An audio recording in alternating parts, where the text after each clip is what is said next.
All right, so now that we're done talking about titrations, we're going to switch over and talk about solubility. And if you remember, the title of this chapter is Aqueous Ionic Equilibrium. So we were talking about, ions and buffers, ions in solution. And so this may not seem to go along with what we've talked about, but it really does, because you're dealing with ions in solution. So if you remember the solubility rules, and I said, yeah, use them and, try to apply them. I had to memorize them. I did not make you memorize them. I probably should have, but I didn't. But anyway, solubility is not actually as clear-cut and in black and white as the solubility rules make it seem, what is insoluble.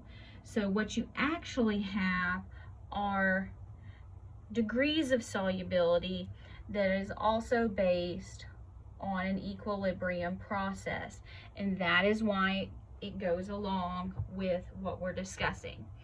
So what we've been dealing with Kas and Kbs. We're going to deal with another constant. We're going to call this the solubility product constant.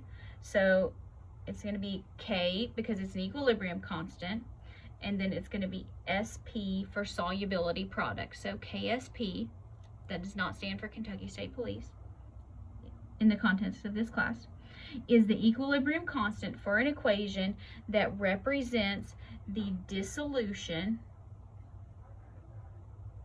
of an ionic compound.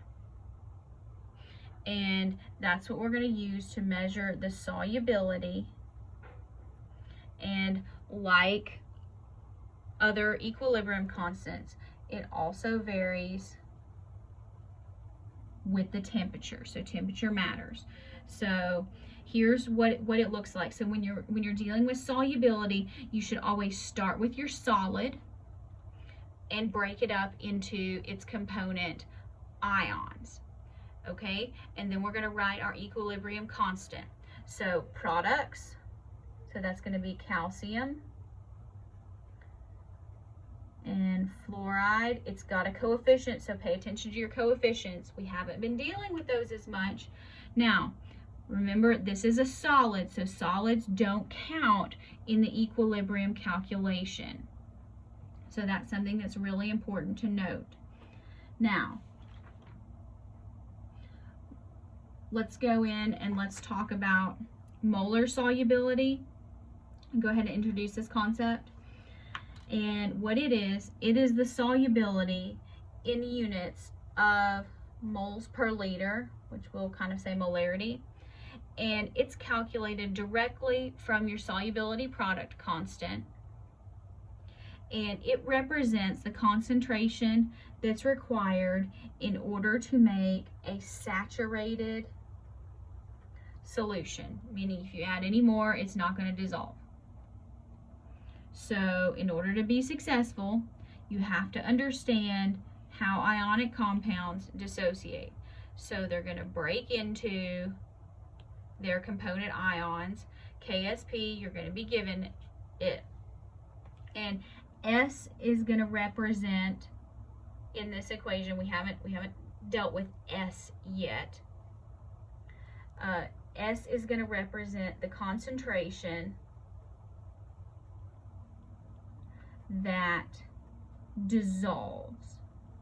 Because again, we're going to have a saturated solution, so this is going to be the concentration that actually dissolves.